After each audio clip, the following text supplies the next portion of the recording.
장모님이 갑자기 나를 다른 남자 이름으로 불렀다. 프롤로그.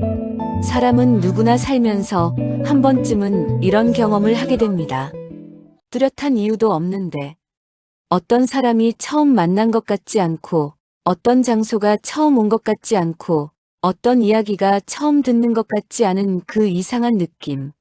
마치 오래전 어딘가에서 이미 한 번쯤 마주쳤던 것 같은 그 묘한 감각. 어떤 사람들은 그것을 그냥 착각이라고 말합니다. 하지만 어떤 사람들은 말하지요. 그것은 인연이라고. 오래전부터 보이지 않는 실로 이미 연결되어 있던 사람들이 마침내 그 실의 끝을 찾아 만나게 되는 것이라고.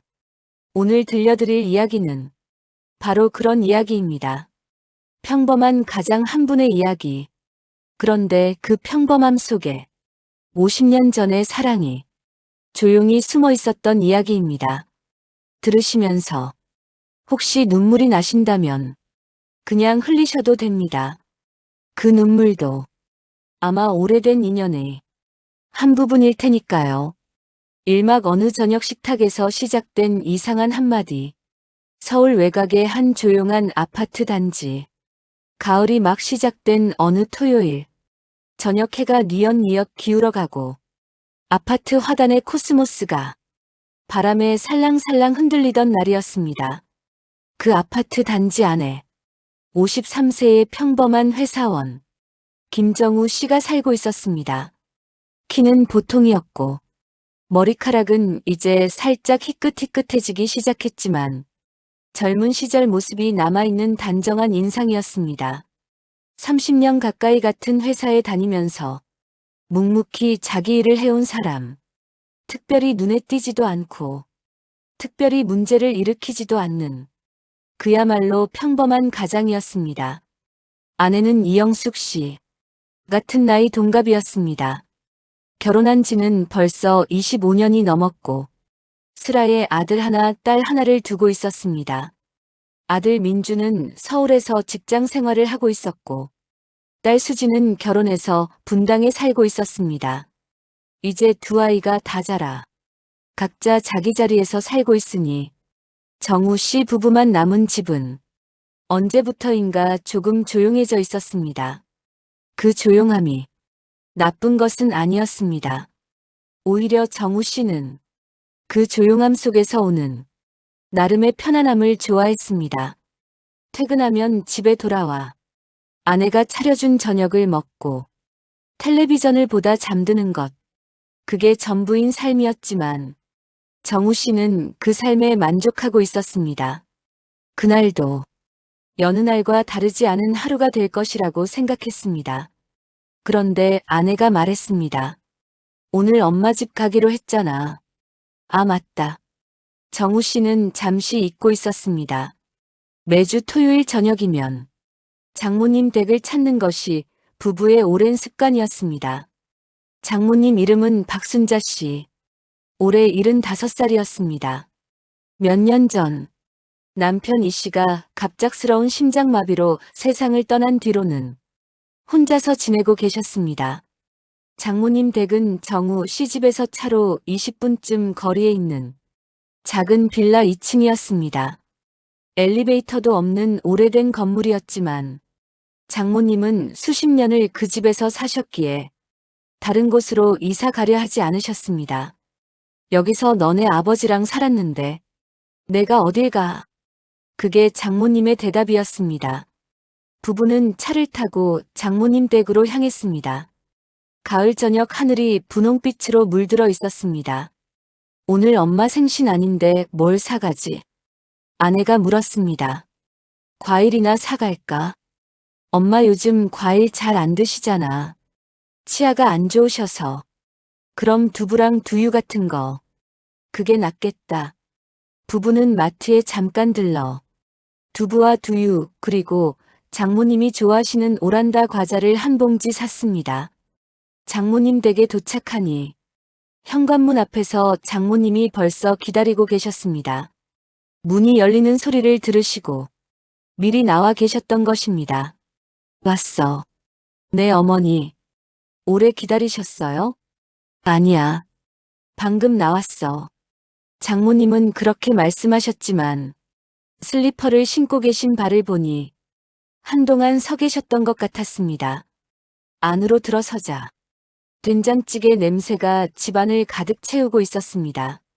어머니, 이렇게 차려주시지 않아도 됐는데요. 그냥 오라 하지. 번거롭게. 아내가 말하자 장모님은 손을 내저었습니다. 뭘 번거로워. 딸이 오는데. 주방 쪽으로 나와 있는 작은 식탁 위에는 된장찌개와 고등어구이, 계란말이, 열무김치, 그리고 따끈한 흰 쌀밥이 차려져 있었습니다. 정우 씨는 그 풍경을 보면서 가슴이 조금 따뜻해지는 것을 느꼈습니다.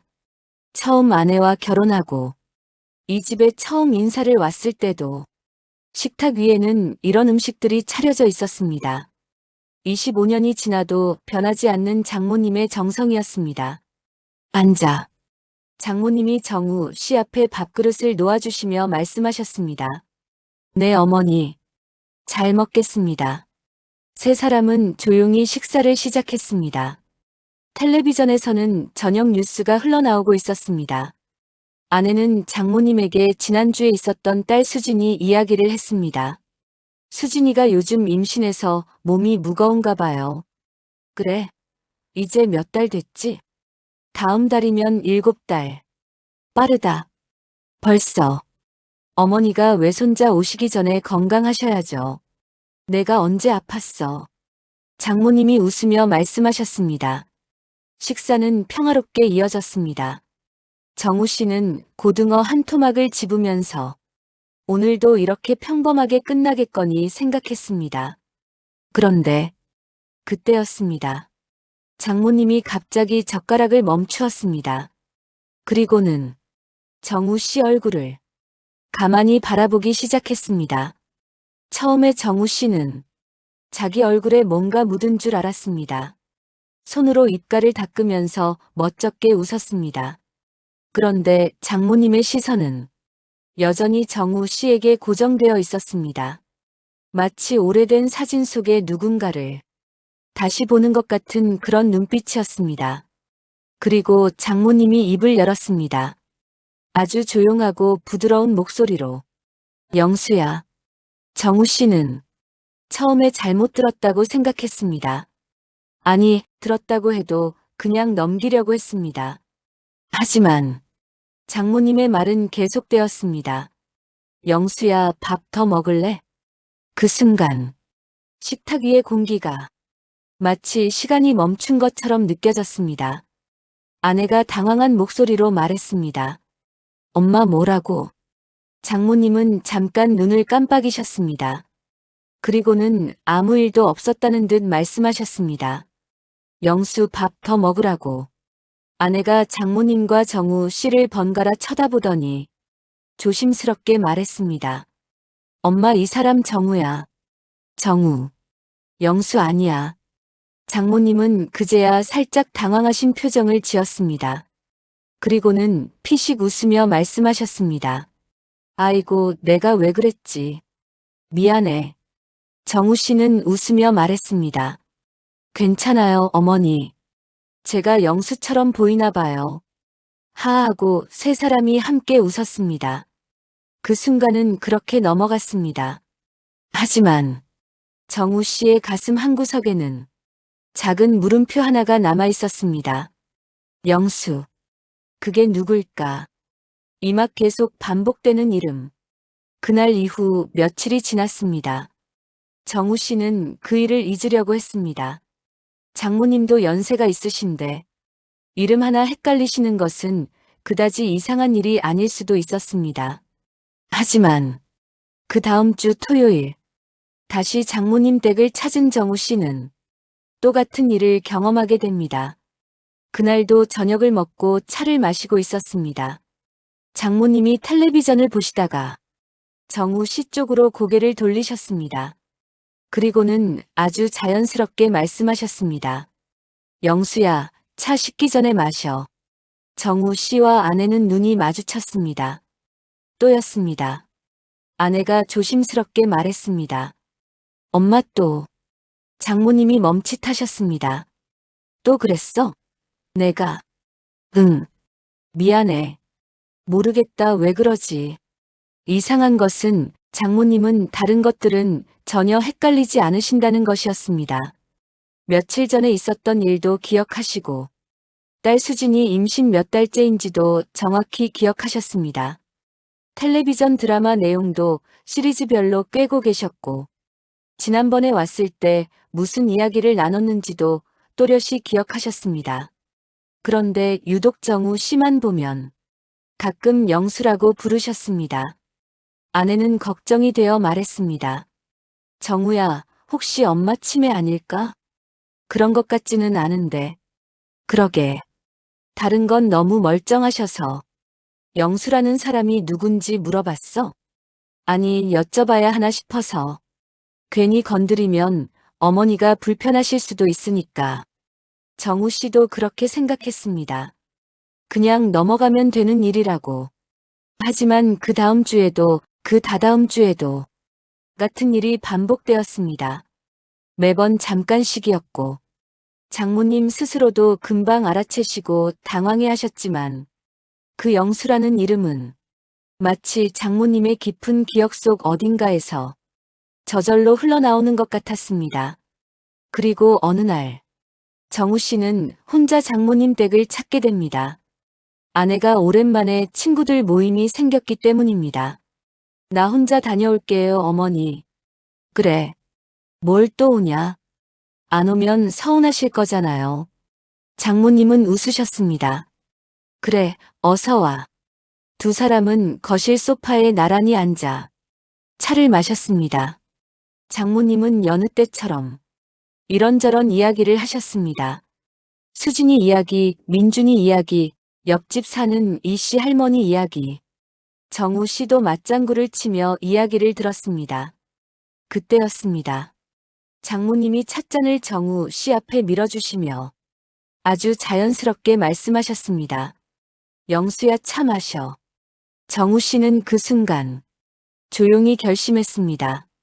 이번에는 그냥 넘기지 않겠다고. 어머니, 정우 씨는 차분하게 물었습니다.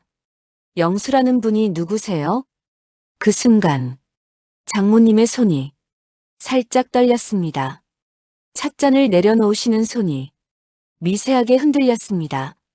그리고는 창밖을 바라보셨습니다. 잠시 동안의 침묵. 그 침묵 속에서 장모님의 얼굴에는 정우 씨가 한 번도 본 적 없는 표정이 떠올랐습니다. 먼 곳을 바라보는 눈빛. 아주 오래전 기억의 문을 조심스럽게 열어보는 사람의 얼굴. 그리고 마침내 장모님이 입을 여셨습니다. 목소리가 조금 낮아져 있었습니다. 내가 20살 때였어. 산막 장모님의 젊은 시절. 1972년 명동의 다방. 1972년의 서울. 지금의 서울을 알고 계신 분들은 그 시절의 서울을 상상하기 어려우실 겁니다. 지하철도 없었고 지금처럼 높은 빌딩도 없었습니다. 버스는 늘 사람들로 가득 찼고 차창에 매달려가는 것이 흔한 풍경이던 시절이었습니다. 명동은 그 시절에도 서울의 중심이었습니다. 양복을 차려입은 신사들이 걷고 다방마다 손님이 넘쳤습니다. 요즘처럼 커피숍이 많던 시절이 아니었습니다. 다방이 지금의 카페였습니다. 그 명동 한 골목 안에 청자 다방이 있었습니다. 작은 간판에 파란 청자 그림이 그려진 아담한 다방이었습니다. 그 다방에서 20살의 박순자 씨가 일을 하고 있었습니다. 고향은 전라도 광주였습니다. 집이 넉넉하지 않았기에 고등학교를 마치고 서울로 올라와 일자리를 구했습니다. 다방 아가씨라는 것이 지금 세상에서 보면 단순해 보일 수 있지만 그 시절에는 나름 단정하고 반듯한 직장이었습니다. 순자 씨는 성격이 밝고 손님들에게 친절했습니다. 덕분에 단골 손님도 꽤 있었습니다. 그 청자 다방에 어느 날부터인가 새로운 손님이 나타났습니다. 군복 차림의 젊은 남자. 이름은 최영수. 24살. 키가 크고 눈이 유난히 맑았습니다. 콧대가 곱고 입술이 얇은 말수가 적어 보이는 인상이었습니다. 처음 그가 다방에 들어왔을 때 순자 씨는 사실 별다른 관심을 두지 않았습니다. 군인 손님은 꽤 많았으니까요. 그런데 이상한 것은 이 손님이 매일 왔다는 것입니다. 그것도 항상 같은 시간에 오후 3시쯤. 그리고 항상 같은 자리에 앉았습니다. 창가 쪽 맨 끝자리. 거기에 앉아서 커피 한 잔을 시켜놓고는 1시간씩 조용히 앉아 있다가 갔습니다. 책을 읽는 날도 있었고 그냥 창밖을 바라보는 날도 있었습니다. 처음 일주일 동안은 그런 식이었습니다. 그냥 조용히 앉아 있다가는 손님. 그러다가 어느 날 순자 씨가 빈 커피잔을 치우러 갔을 때 그 손님이 처음으로 말을 걸었습니다. 저기요. 네. 혹시 커피 한 잔 더 해도 될까요? 물론이죠. 감사합니다. 그뿐이었습니다. 하지만 다음 날에도 그 손님은 왔습니다. 그리고 또 같은 자리에 앉아 커피 한 잔을 마셨습니다. 이번에는 순자 씨가 커피를 가져가자 그 손님이 말했습니다. 오늘도 바쁘시네요. 네. 점심 손님들 있어서요. 힘드시겠어요. 괜찮아요. 짧은 대화였습니다. 하지만 그 다음부터 영수는 순자 씨를 보면 말을 걸었습니다. 처음에는 아주 짧은 말들이었습니다. 오늘 날씨가 좋네요. 오늘은 바빠 보여요. 그 노래 무슨 노래예요? 라디오에서 나오는 거. 그러다가 어느 날은 이런 말을 했습니다. 저 다음 달에 파병 가요. 네. 월남이요. 파병 가게 됐어요. 순자 씨는 그 말을 듣고 마음이 뭔가 무거워졌습니다. 월남.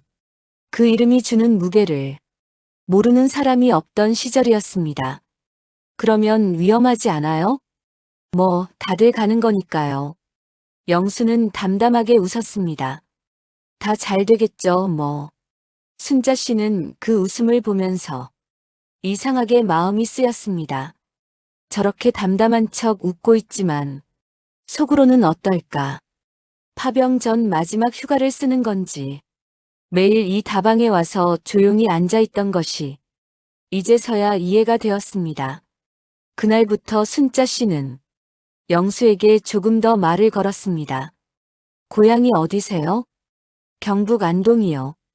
부모님은요? 아버지는 일찍 돌아가셨고 어머니랑 남동생이 있어요. 다들 잘 계세요? 네, 잘 계시죠. 영수는 말수가 많지 않았지만 순자 씨가 물어보는 것들에는 하나씩 성실하게 대답해 주었습니다. 그리고 어느 날 다방이 거의 비어있던 오후 영수가 조용히 물었습니다. 박 아가씨. 네. 제가 돌아오면 커피 한 잔 사도 될까요? 순자 씨는 잠시 멈췄습니다. 그리고는 웃으며 말했습니다. 그럼요. 얼마든지요. 영수는 그 말을 듣고 환하게 웃었습니다. 그것이 20살 순자 씨와 24살 영수가 나는 가장 솔직한 고백이었는지도 모릅니다. 그로부터 영수와 순자 씨는 조금씩 더 많은 이야기를 나누게 되었습니다. 영수는 말이 많지 않은 사람이었지만 순자 씨 앞에서는 조금씩 마음을 열었습니다.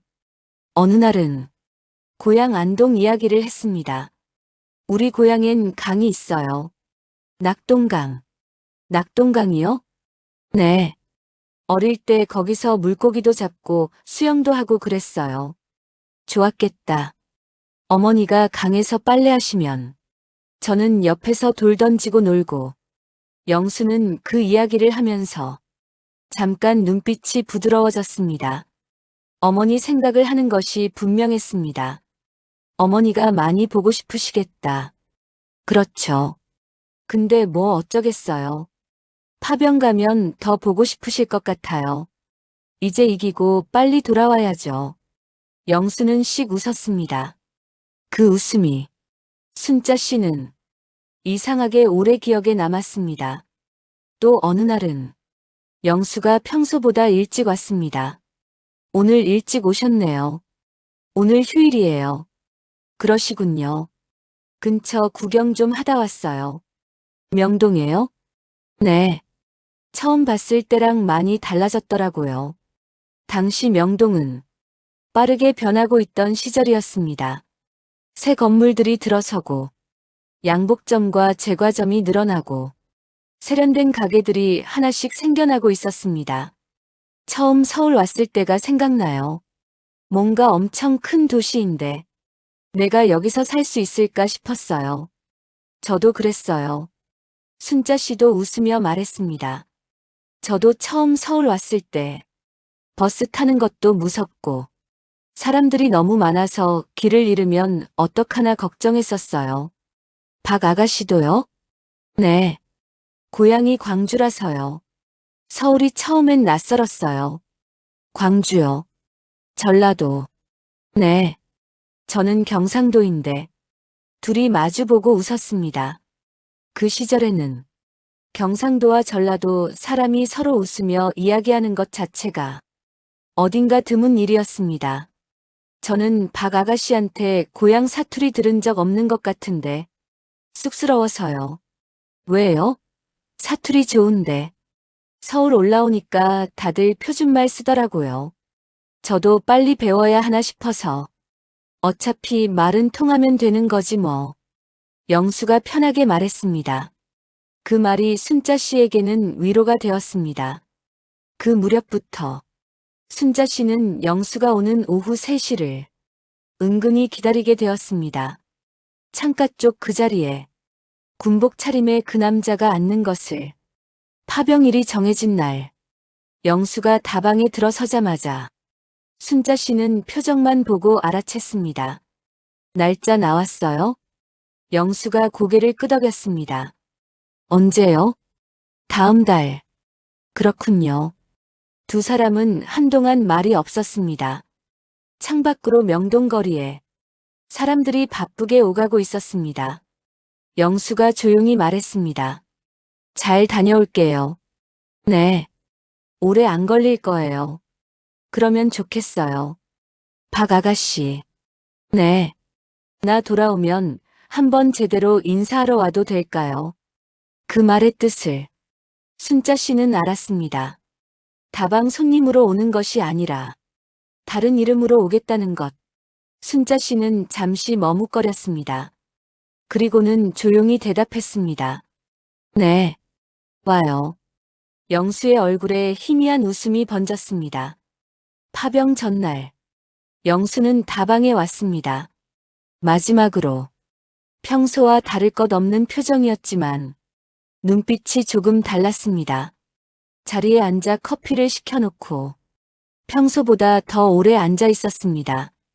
창밖을 보다가 커피를 마시다가 다시 창밖을 보다가 순자 씨는 바빴지만 계속 그쪽이 신경 쓰였습니다. 그리고 영수가 일어서면서 작은 봉투를 내밀었습니다. 이거요. 뭐예요? 편지예요. 돌아오면 주려고 했는데 그냥 미리 드려야 할 것 같아서. 순자 씨는 봉투를 받았습니다. 잘 다녀오세요.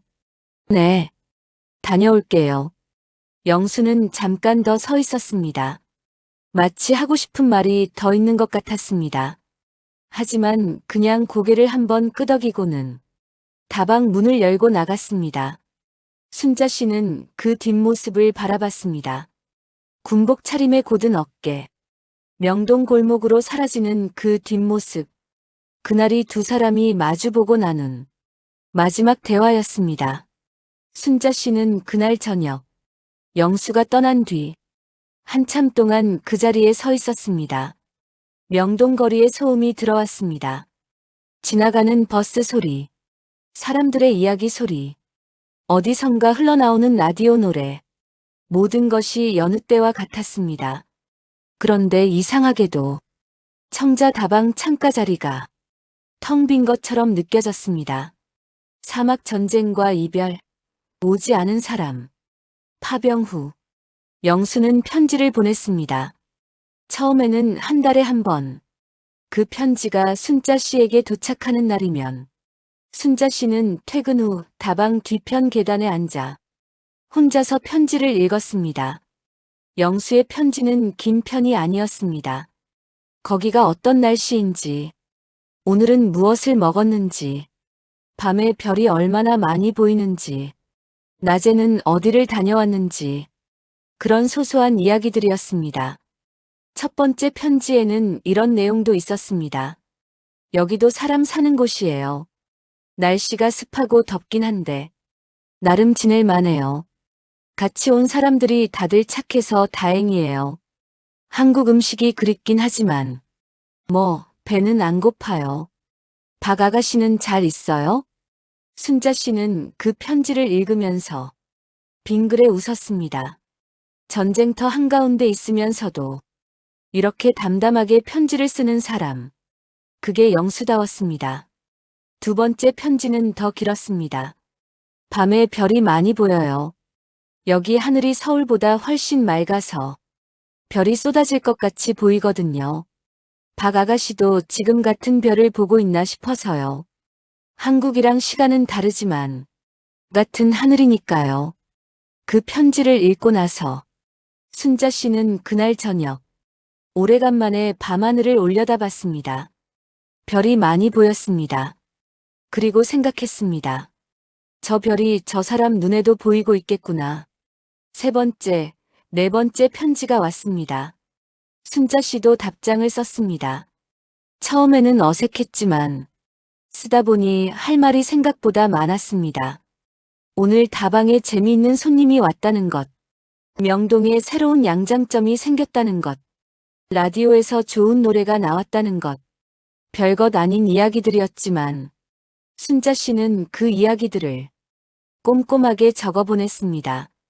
그러면 영수가 읽고 잠깐이라도 멀리 있다는 것을 잊을 수 있을 것 같아서. 하지만 편지가 올 때마다 순자 씨가 제일 먼저 찾아 읽는 부분은 항상 마지막 줄이었습니다. 잘 있어요. 나 돌아갈 거예요. 그 한 줄. 순자 씨는 그 말을 여러 번 읽었습니다. 나 돌아갈 거예요. 그 말이 순자 씨에게는 어떤 약속처럼 느껴졌습니다. 그래서 기다렸습니다. 그 다음에 올 편지를, 그리고 그가 돌아오는 날을, 파병 전날 받은 봉투 안의 편지도 읽었습니다. 그 편지에는 이렇게 쓰여 있었습니다. 박 아가씨, 제가 이 편지를 쓰는 게 좀 우습다고 느낄 수도 있지만 그냥 마음에 담아두기가 어려워서 씁니다. 다방에 처음 온 날부터 저는 박 아가씨만 보면 이상하게 차 한 잔이 더 마시고 싶었습니다. 그게 커피 때문인지 박 아가씨 때문인지는 모르겠습니다만 아마 박 아가씨 때문인 것 같습니다. 잘 있어요. 나 꼭 돌아갈게요. 그리고 돌아가면 꼭 한번 제대로 찾아오고 싶습니다. 그때 가서 이야기해요. 최영수 올림. 순자 씨는 그 편지를 읽고 울었습니다. 기쁜 것인지 슬픈 것인지 자기도 잘 모를 눈물이었습니다. 그 이후로 순자 씨는 더 열심히 일했습니다. 그리고 더 열심히 기다렸습니다. 편지가 올 때마다 영수의 안녕을 확인했습니다. 그 편지들을 순자 씨는 다방 근처 하숙집, 자기 방 서랍 안 깊숙이 넣어두었습니다. 누군가에게 보이고 싶지 않았습니다. 이것은 자기만의 것이었으니까요. 한동안은 그렇게 이어졌습니다. 그런데 어느 날부터 편지가 오지 않기 시작했습니다. 한 달, 두 달. 처음에 순자 씨는 바쁜 것이겠거니 했습니다. 전쟁 중이니 편지 쓸 여유가 없는 것이겠거니 아니면 우편이 늦어지는 것이겠거니 그렇게 스스로를 달랬습니다. 하지만 석 달이 지나도 소식이 없었습니다. 순자 씨는 밤에 잠이 잘 오지 않았습니다. 막연한 불안이 가슴속에 차올랐습니다. 일하는 중에도 문득문득 생각이 났습니다. 뭔가 잘못된 것은 아닐까? 혹시 다친 것은 아닐까? 하지만 물어볼 곳도 없었습니다. 영수의 부대 연락처를 알지 못했고 가족과도 연락이 되지 않았습니다. 그저 기다릴 수밖에 없었습니다. 그리고 파병 후 약 6달이 지났을 무렵 한 통의 연락이 왔습니다. 영수의 동생이었습니다. 형이 월남에서 전사했습니다. 그 짧은 한마디.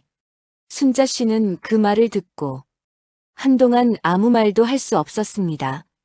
전화기를 들고 서 있는데 다리에 힘이 빠지는 것 같았습니다. 전사. 전사라는 말의 의미가 머릿속에서 계속 맴돌았습니다.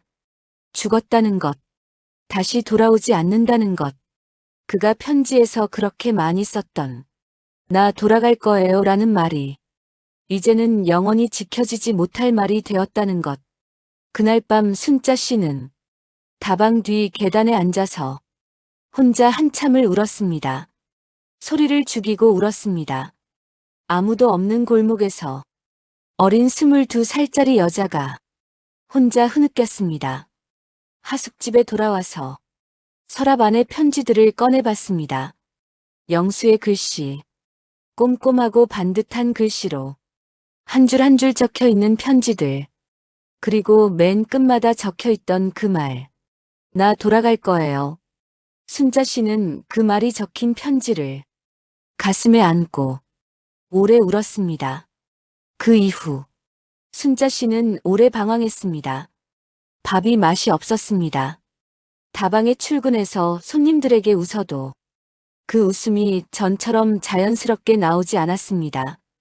창가 쪽 그 자리가 눈에 밟혔습니다. 다른 손님이 앉아 있어도 그 자리를 보면 영수가 앉아 있던 것이 떠올랐습니다. 커피 한 잔을 앞에 두고 조용히 창밖을 바라보던 그 모습. 그래서 결국 순자 씨는 그 다방을 그만두었습니다. 더 있을 수가 없었습니다. 다른 일자리를 구했습니다. 그리고 그 편지들을 한 번 더 읽고는 잘 접어서 작은 봉투에 넣었습니다. 봉투 겉에 이름을 썼습니다. 최영수. 그리고 서랍 깊은 곳에 넣어두었습니다. 시간이 흘렀습니다. 1년, 2년. 상처는 아물었지만 완전히 사라지지는 않았습니다. 그리고 몇 해가 지나 순자 씨는 지금의 남편이 된 이 씨를 만났습니다. 조용하고 성실한 사람이었습니다. 순자 씨는 그와 결혼하고 딸 영숙을 낳고 평범한 삶을 살았습니다. 그 편지들은 이사를 할 때도 아이가 태어날 때도 늘 짐 속에 함께 했습니다. 누구에게도 말하지 않고 그저 혼자서만 간직했습니다. 가슴 깊은 곳에 아무도 모르게, 그리고 사진 한 장도 함께 서랍 안가장 깊은 곳에 조용히 넣어두었습니다. 오막 운명처럼 닮은 얼굴. 정우 씨는 장모님의 이야기를 들으면서 숨을 죽이고 있었습니다. 거실 창밖으로 가을 저녁이 조용히 깔리고 있었습니다. 텔레비전은 꺼져 있었습니다. 두 사람 사이에 오랫동안 침묵이 흘렀습니다. 장모님은 창밖을 바라보시면서 천천히 이야기를 이어가셨습니다. 마치 오래 닫아뒀던 창문 하나를 드디어 여시는 것처럼 이야기를 다 마치신 뒤 장모님은 한숨을 내쉬시며 말씀하셨습니다. 그 이후로 영수 이름을 입에 올린 적이 없었어. 한 번도요? 응. 내장인한테도 말 안 했어. 어머니, 말해서 뭐해. 이미 끝난 일이고 죽은 사람인데. 장모님은 조용히 찻잔을 들었다가 내려놓으셨습니다. 근데 말이다. 목소리가 조금 떨렸습니다. 처음 내가 우리 집에 왔을 때 영숙이 데리고 온 남자친구라고 처음 정우 씨를 봤던 날 정말 놀랐어. 나. 왜요? 장모님이 정우 씨를 바라봤습니다. 그 눈빛에는 말로 표현하기 어려운 무언가가 담겨 있었습니다. 슬픔인지, 따뜻함인지, 그리움인지, 영수랑 너무 닮았거든. 내가. 정우 씨는 그 말을 듣고 뭐라고 해야 할지 몰랐습니다. 눈매며 콧대며 심지어 웃는 모습까지. 장모님은 눈물을 닦으셨습니다. 그래서 처음에 얼마나 놀랐는지 영숙이한테 이런 사람 어떻게 만났냐고 몰래 전화해서 물어봤을 정도야. 정우 씨는 처음 듣는 이야기였습니다. 그때 아무 말씀도 안 하셨잖아요. 내가 무슨 말을 해. 딸이 데려온 사람인데. 장모님이 빙긋 웃으셨습니다. 그냥 그분이 못 이룬 삶을 내가 대신 살아주는 것 같아서 그게 위안이 됐어. 정우 씨의 가슴이 묵직하게 내려앉았습니다. 그날 이후 정우 씨는 그 이야기를 계속 생각했습니다. 장모님이 이름 한번 잘못 부른 것이 단순한 실수가 아니었던 것입니다. 50년이 넘는 세월 동안 혼자서 간직해온 기억이 너무 닮은 얼굴 앞에서 저도 모르게 흘러나왔던 것이었습니다. 정우 씨는 한동안 그 생각을 놓지 못했습니다. 그리고 어느 날 장모님 댁에 들렀다가 잠깐 화장실을 다녀오던 정우 씨는 장모님 방 앞을 지나게 되었습니다. 방문이 살짝 열려 있었습니다. 그 방 안에 작은 서랍장 위에 낡은 액자가 하나 놓여 있었습니다. 정우 씨는 자기도 모르게 그 액자를 보았습니다. 흑백 사진이었습니다. 군복을 입은 젊은 남자의 사진. 정우 씨는 그 사진을 보는 순간 온몸에 소름이 돋았습니다. 사진 속 남자의 얼굴이 자신과 너무나 닮아 있었기 때문입니다. 단순히 비슷한 수준이 아니었습니다.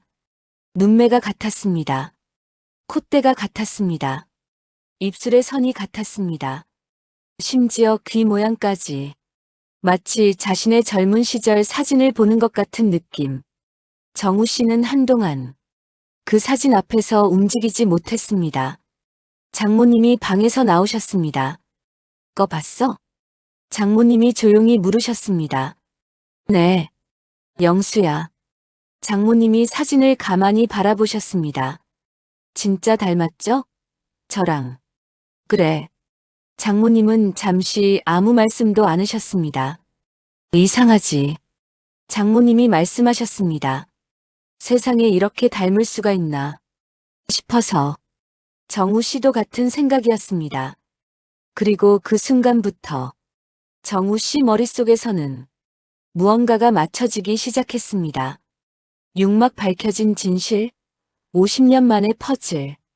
집으로 돌아온 정우 씨는 그날 밤 잠을 이루지 못했습니다. 사진 속 그 얼굴이 계속 눈에 밟혔습니다. 최영수, 경북 안동 출신, 군인. 정우 씨는 천장을 바라보면서 자신이 알고 있는 아버지 쪽 집안 이야기를 떠올렸습니다. 아버지 이름은 김정길. 그런데 아버지한테는 젊은 나이에 전쟁에서 돌아가신 형이 있었다는 이야기를 어린 시절 한두 번 들은 것 같기도 했습니다. 아버지는 그 이야기를 잘하지 않으셨습니다. 슬픈 기억이라고 하셨습니다. 정우 씨는 다음 날 아침 일찍 어머니에게 전화를 걸었습니다. 아버지는 이미 몇 년 전에 돌아가셨기에 어머니께 여쭤봐야 했습니다. 어머니, 저예요. 오, 정우야. 아침부터 웬일이야? 어머니, 한 가지 여쭤봐도 될까요? 뭔데? 아버지한테 형님이 계셨다고 했잖아요. 전화기 너머로 잠시 침묵이 흘렀습니다. 어떻게 알았어? 예전에 아버지한테 살짝 들은 것 같아요. 그래, 있었어. 큰아버지, 성함이 어떻게 되세요? 최영수. 정우 씨는 자기도 모르게 눈을 감았습니다. 월남전에서 돌아가셨어. 24살에. 어머니, 저 나중에 자세히 여쭤봐도 될까요? 그래. 근데 왜? 나중에 말씀드릴게요. 전화를 끊고 나서 정우 씨는 한동안 그 자리에 앉아 있었습니다. 최영수. 장모님의 영수. 그 사람이 자신의 큰아버지였습니다. 그래서 얼굴이 그토록 닮았던 것이었습니다. 아버지와 큰아버지는 형제였으니까요. 그 피가 정우 씨에게 흘렀으니까요. 정우 씨는 그 다음 주말에 고향 안동을 찾아갔습니다. 어머니를 만나 자세한 이야기를 들었습니다. 큰아버지 최영수는 1948년생이었고 1972년 베트남전에 파병되어 그해 말 전사 통보를 받았다고 했습니다. 마지막으로 보낸 편지는 조금 더 있으면 돌아갈 것 같다는 내용이었다고 어머니는 낡은 서랍 속에서 오래된 사진 한 장을 꺼내주셨습니다. 군복 차림의 젊은 남자. 그것은 장모님 방에서 본 그 사진과 같은 사진이었습니다. 큰아버지랑 내가 닮았다는 말은 들었는데 이렇게까지 닮은 줄은 몰랐어. 어머니는 고개를 저으셨습니다. 정우 씨는 그 사진을 한참 바라봤습니다. 큰아버지. 한 번도 본 적 없는 그 사람. 그 사람이 자신의 장모님이 평생 가슴에 품고 살아온 그리운 이름의 주인공이었다는 것. 그 사실이 정우 씨에게는 말로 다 할 수 없는 묵직한 감정으로 다가왔습니다. 운명이라는 것이 있다면 이런 것이 아닐까? 7막 다시 이어진 인연. 그 다음 주 정우 씨는 장모님 댁을 찾았습니다. 아내에게는 아직 말하지 않았습니다. 먼저 장모님께 말씀을 드리는 것이 맞다고 생각했습니다. 장모님은 이번에도 현관문 앞에서 기다리고 계셨습니다. 영숙이는? 오늘은 저 혼자 왔어요. 그래? 왜? 드릴 말씀이 있어서요. 장모님은 정우 씨의 표정을 보시더니 조용히 말씀하셨습니다. 안으로 들어와. 두 사람은 거실에 마주 앉았습니다. 장모님이 따뜻한 보리차를 내주셨습니다. 정우 씨는 잠시 숨을 고른 뒤 조용히 말을 시작했습니다. 어머니, 지난번에 영수라는 분 이야기해 주셨잖아요. 그래. 그분 성함이 최영수이시죠? 장모님의 눈이 살짝 흔들렸습니다. 어떻게 알아? 그분 저희 큰아버지세요. 시간이 멈추는 것 같았습니다. 장모님은 그 말을 듣고 한동안 아무 말씀도 하지 않으셨습니다. 눈만 크게 뜬 채로 정우 씨를 바라보셨습니다. 그게 무슨 말이야? 정우 씨는 차분하게 설명했습니다. 아버지의 형이 최영수이고 경북 안동 출신이며 1972년 월남에 파병되어 전사하셨다는 것. 그리고 사진을 가져왔습니다. 어머니에게 빌려온 큰아버지의 젊은 시절 사진. 장모님은 그 사진을 받아드셨습니다. 그리고는 아무 말씀도 하지 않으셨습니다. 그냥 그 사진을 바라보셨습니다. 한참 동안, 아주 오랫동안 사진을 잡은 손이 떨리고 있었습니다. 그리고 마침내 눈물이 흘렀습니다. 소리 없이, 조용히, 볼을 타고 천천히 흘러내리는 눈물이었습니다. 그래서였구나. 장모님이 중얼거리셨습니다. 그래서 내가 그렇게 닮았구나. 정우 씨는 아무 말도 하지 못했습니다. 그래서 내가 널 보면 가슴이 그렇게 이상했구나. 장모님은 사진을 가슴에 안으셨습니다. 처음 너를 봤을 때 심장이 쿵 내려앉았어. 이게 무슨 일인가 싶었어. 저도 몰랐어요, 어머니. 아무것도. 물론 몰랐겠지. 당연히. 장모님은 손으로 눈물을 닦으셨습니다. 그리고 한참 뒤에 말씀하셨습니다. 영수야. 정우 씨는 이번에는 정정하지 않았습니다. 그냥 조용히 들었습니다. 그 사람이 살았으면 이런 날이 있었을까? 장모님이 정우 씨를 바라보셨습니다. 넌 그 사람 피부치잖아. 조카잖아. 네. 그 사람이 못 살고 간 삶을 내가 대신 살고 있는 거잖아. 정우 씨의 눈에도 눈물이 고였습니다. 장모님이 천천히 말씀하셨습니다. 고마워. 왜요? 그냥 그냥 고마워. 제가 뭘 했다고요? 여기 있잖아. 나한테. 장모님이 정우 씨의 손을 잡으셨습니다. 주름진 손이었습니다. 그 손이 따뜻했습니다. 그날 정우 씨는 장모님 댁을 나서면서 하늘을 올려다봤습니다. 가을 하늘이 높고 맑았습니다. 바람이 차가워졌지만 이상하게 가슴은 따뜻했습니다. 그 이후 집으로 돌아온 정우 씨는 아내에게 모든 이야기를 했습니다. 아내는 한참을 말없이 들었습니다. 그리고는 눈물을 흘렸습니다. 세상에. 그러게. 그래서 엄마가 맨날 정우를 영수라고 부른 거야? 그런 거지. 엄마가 한 번도 그 이야기를 안 하셨는데 혼자 간직하셨던 거잖아. 정우야. 아내가 남편을 바라봤습니다. 우리 엄마한테 잘해줘. 더. 알고 있어. 큰아버지 대신. 정우 씨는 고개를 끄덕였습니다. 그날 이후 정우 씨는 장모님께 더 자주 들렀습니다. 아내와 함께 올 때도 있었고 혼자 올 때도 있었습니다.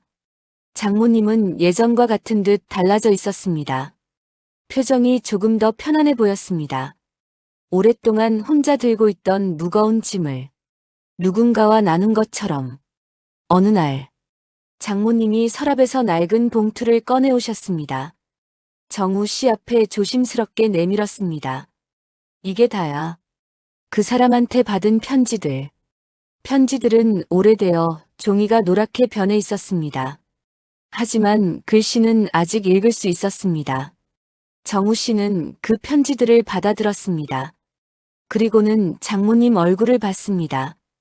읽어봐도 될까요? 장모님이 고개를 끄덕이셨습니다.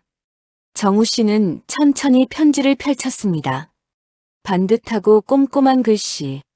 그 글씨를 보는 순간 정우 씨는 이상한 감각을 느꼈습니다. 처음 보는 글씨인데 어딘가 낯설지 않은 느낌. 내용을 읽어 내려갔습니다. 소박한 이야기들. 전쟁터 한가운데 있으면서도 날씨 이야기, 별 이야기, 밥 이야기, 그리고 마지막 줄. 잘 있어요. 나 돌아갈 거예요. 정우 씨는 그 줄에서 멈췄습니다. 나 돌아갈 거예요. 끝내 돌아오지 못한 사람의 말. 눈물이 차오르는 것을 정우 씨는 참았습니다. 편지를 다 읽고 조심스럽게 다시 봉투에 넣었습니다. 어머니, 응. 이 편지들 제가 가지고 있어도 될까요? 장모님이 조용히 정우 씨를 바라봤습니다. 왜? 큰아버지 거니까요. 가족한테 돌아가야 하는 거니까요. 장모님은 한참을 생각하셨습니다. 그리고 말씀하셨습니다. 그래. 가져가. 근데 하나만. 네. 잘 간직해줘. 꼭요. 그 편지들은 그날 이후 정우 씨 집의 깊숙한 서랍 안에 놓이게 되었습니다. 50년 전 명동에서 쓰여진 편지들이 50년 만에 그 주인의 가족품으로 돌아온 것이었습니다. 그로부터 몇 달이 지난 어느 날 수진이 아이를 낳았습니다. 아들이었습니다. 온 가족이 병원에 모였습니다. 장모님도 오셨습니다. 아기를 안아보신 장모님은 한참 동안 아기 얼굴을 바라보셨습니다. 이름은 뭐로 지을 거야? 수진이 말했습니다. 준서요. 이준서. 장모님이 아기에게 말씀하셨습니다. 준서야. 아기가 아주 작게 눈을 깜빡였습니다. 장모님이 웃으셨습니다. 정우 씨는 그 모습을 바라보면서 그 웃음 속에 얼마나 많은 세월이 담겨 있는지를 생각했습니다. 그날 정우 씨는 아내에게 말했습니다. 어머니 참 대단한 분이야. 왜? 세월이 얼마나 무거워도 그 무게를 다 품고 사셨잖아. 혼자서. 아내가 조용히 남편의 손을 잡았습니다. 그러게. 우리도 그렇게 살아야겠다. 응. 그리고 정우야. 응. 그냥 고마워. 우리 엄마한테 그런 사람이 곁에 있어줘서. 정우 씨는 아무 말도 하지 않았습니다. 그냥 아내의 손을 꼭 잡았습니다. 그것으로 충분했습니다. 정우 씨 부부는 예전보다 조금 더 자주 장모님 댁을 찾았습니다. 장모님은 더 이상 정우 씨를 영수라고 부르지 않았습니다. 이제는 정확히 알고 있으니까. 하지만 가끔 정우 씨가 웃을 때면 장모님은 빙그레 미소를 지으셨습니다. 그 미소 속에 무엇이 담겨 있는지 이제 정우 씨는 알았습니다. 어느 날 정우 씨는 장모님께 말했습니다. 어머니, 제가 큰아버지 대신 오래 살겠습니다. 장모님이 정우 씨를 바라보셨습니다. 그리고는 오랫동안 아무 말씀도 하지 않으셨습니다. 그저 정우 씨의 얼굴을 가만히 바라보셨습니다. 마치 그 얼굴 안에서 오래전에 그 얼굴을 한 번 더 찾으시는 것처럼. 그리고 마침내 아주 조용히 말씀하셨습니다. 그래. 한마디였습니다. 하지만 그 한마디 안에는 50년의 세월이 담겨 있었습니다. 영수 목까지 행복하게 살아. 정우 씨는 고개를 끄덕였습니다. 꼭 그렇게 할게요.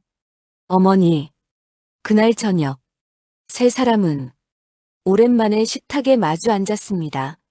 된장찌개와 고등어구이, 언제나처럼 따뜻한 밥상이었습니다. 하지만 그날 그 밥상은 예전과 조금 달랐습니다. 뭔가가 해소된 것 같은 따뜻하고 편안한 공기가 식탁 위에 흐르고 있었습니다. 장모님은 밥을 드시다가 정우 씨를 보셨습니다. 그리고 말씀하셨습니다. 정우야, 밥 더 먹어. 이번에는 정확하게 정우 씨의 이름으로. 정우 씨는 웃으며 대답했습니다. 네, 어머니. 잘 먹겠습니다.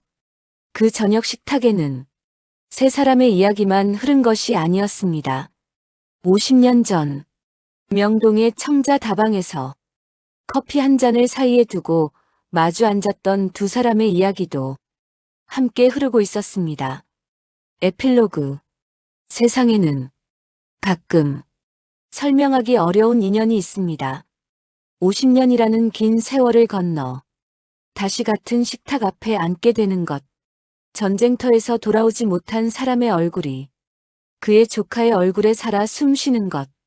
그리고 그 조카가 자신도 모르게 그리워하던 사람의 가족이 된 것. 이것이 단순한 우연일까요?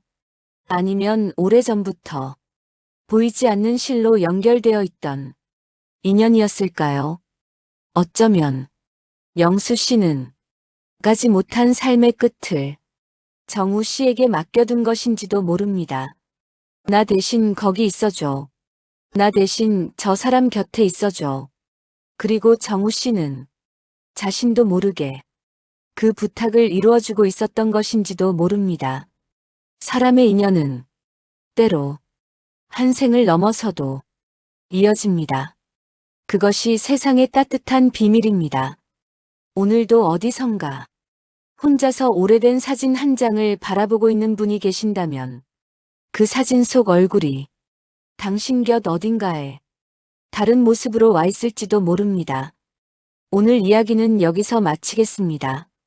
들어주셔서 고맙습니다.